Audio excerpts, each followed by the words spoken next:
as a Yemenite Jew, I can tell you that the name itself is not the devil, is not a pagan idol, is not the moon god, as evangelical Christians have been propagating for decades. This is a very, very sick cult, by the way, and their idiocy is quite redundant.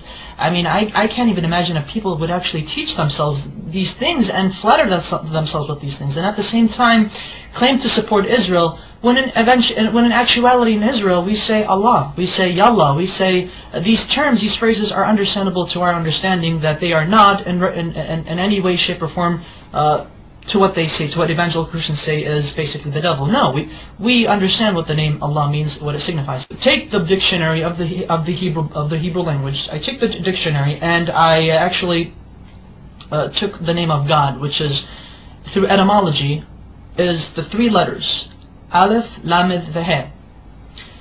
Basically, I wrote it down. I know I don't have the whole thingamajigs on, you get the idea. So basically, Aleph, Lamed, He.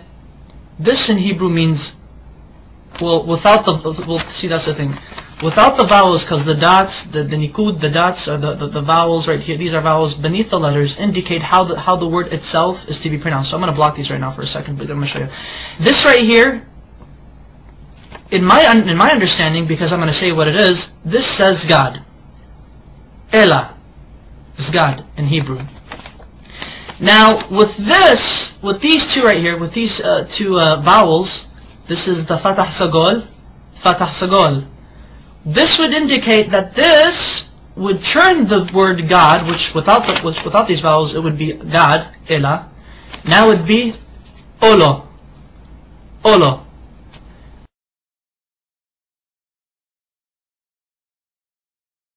Olo means a curse, an oath, or a covenant.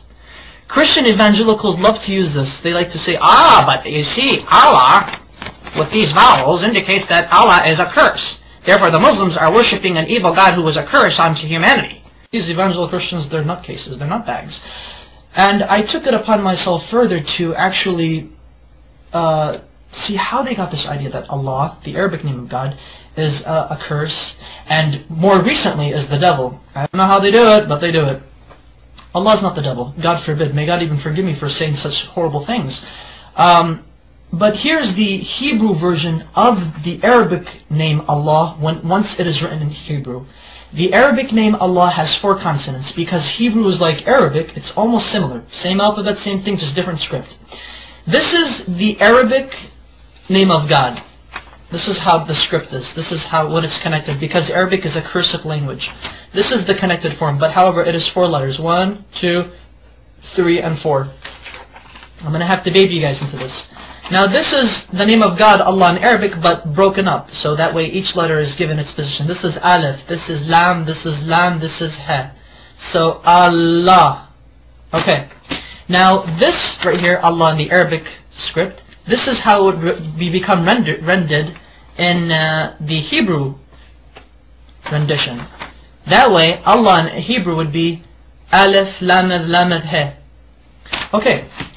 Now, how do we get this, which this right here is, this basically means curse. And the only reason why this means this curse, because of these 2 vowels.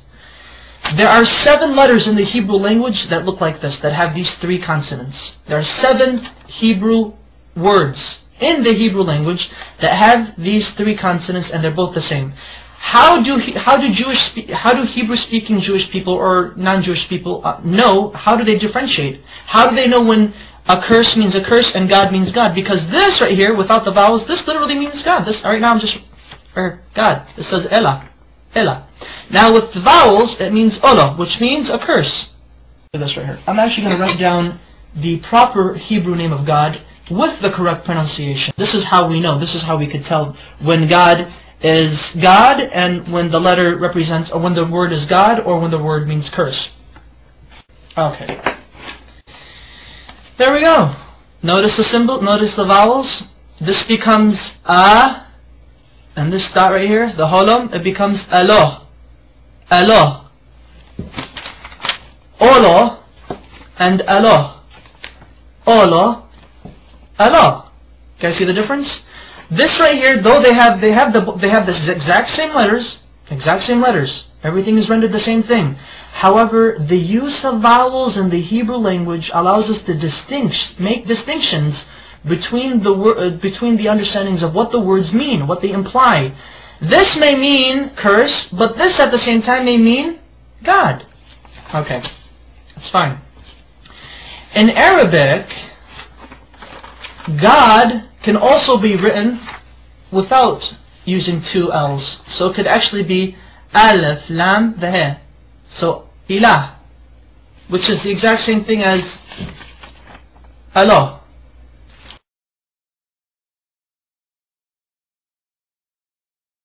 Their understanding of how they approach God is exquisitely the same. We do not share the system of belief with Christians that they and us worship the same God. No, we do not. So help me God. But Christian evangelicals do not worship the God of Israel. They do not worship the Islamic perspective of God.